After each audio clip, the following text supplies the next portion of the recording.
Where you are is where I want to be. Bonjour tout le monde, comment ça va? Je vous fais cette petite vidéo depuis Red Rocks Canyon, tout près de Las Vegas. Et ces temps, je suis assez travaillé par toute cette question du jugement et combien on est doué pour juger les autres avant de chercher le cœur de Dieu. Et j'ai cette réflexion autour de Matthieu 6 et Matthieu 7. Et je vous invite à lire ces deux chapitres, en tout cas, une bonne partie de Matthieu 6 et Matthieu 7, à les lire chez vous.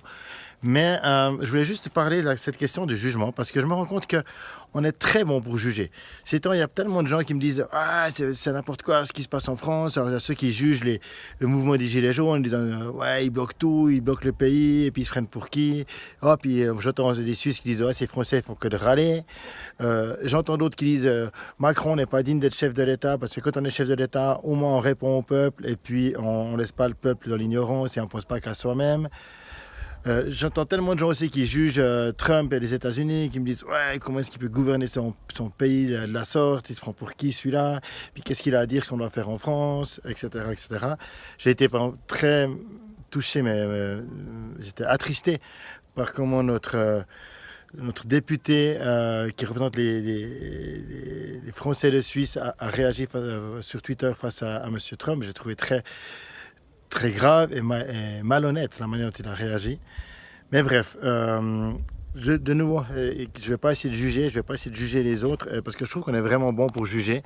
Combien de fois aussi est-ce qu'on juge les pasteurs, combien de fois est-ce qu'on juge les églises? On a reçu tellement aussi d'avertissements, attention avec Bethel, ou attention avec ce qui se passe aux États-Unis, ou attention avec ceci, avec cela.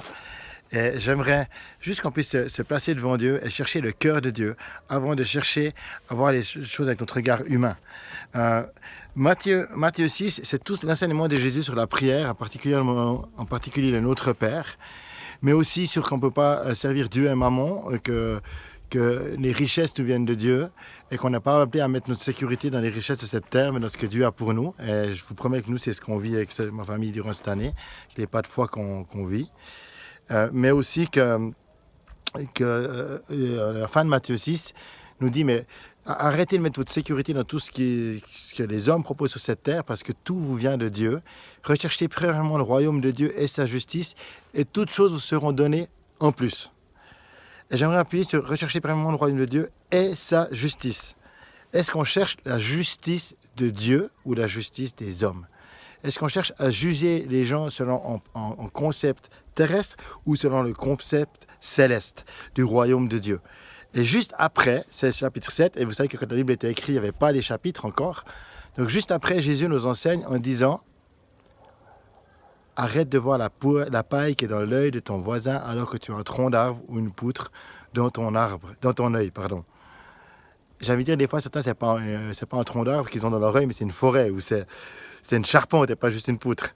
Je rigole avec ça, mais combien de fois est-ce qu'on est... Et même Jésus va plus loin, il va dire, mais espèce d'hypocrite, d'homme faux, retire d'abord la poutre ou le tronc d'arbre qui est dans ton œil, et après tu pourrais t'occuper de la paille qui est dans l'œil de ton voisin, parce que tu vas y voir plus clair.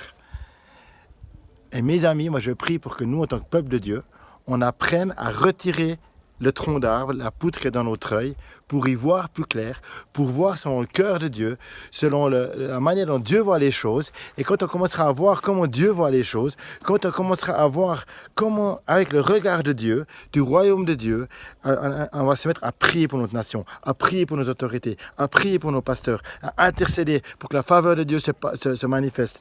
Et à commencer à voir les gens, pas en les jugeant, mais en les aimant, comme Jésus aime. Jésus, la seule fois qu'on le voit juger, c'est pour juger en esprit, l'esprit religieux. L'esprit qui est derrière, par exemple, les vendeurs du temple, quand ils sont en colère, ce n'est pas les personnes qui dérangent, c'est ce qu'ils font. C'est parce que ce n'est pas le lieu du commerce, etc., etc. Mais Jésus ne va jamais juger les hommes parce qu'il les aime. Et mes amis, je crois qu'en tant que peuple de Dieu, on doit apprendre à aimer avant de juger, à arrêter de critiquer, mais à chercher à voir les choses avec le cœur de Dieu. Et particulièrement ce moment de Noël, où c'est les moments des fêtes de famille, c'est les moments où on se retrouve en famille, cherchons à bénir notre famille. Cherchons à aimer ceux qui sont autour de nous. Cherchons à être des témoins plutôt que des personnes qui jugent. Que Dieu vous bénisse et si vous le voulez, Prie avec moi pour la France. J'appelle la faveur de Dieu sur la France, en particulier avec ce mouvement des Gilets jaunes, avec tout ce qui se passe. J'appelle la révélation du cœur de Dieu pour Emmanuel Macron, pour les autorités de la France, pour les Gilets jaunes, par rapport à tout ce qui se passe. Je prie qu'il y ait une révélation, que ce soit le gouvernement selon le cœur de Dieu qui se mette en place et non pas selon le cœur des hommes. Et je prie la même chose pour les États-Unis, je prie la même chose pour tous les pays influents de cette planète, la même chose pour ce qui se passe en Chine et partout autour de nous, pour la Suisse, mon pays, pour tous ceux qui sont, toutes nos autorités, que la faveur de Dieu se manifeste et que ce soit Dieu seul qui nous conduise dans sa justice. Recherchez premièrement le royaume de Dieu et sa justice, et toutes choses vous seront données ensuite. Que Dieu vous bénisse.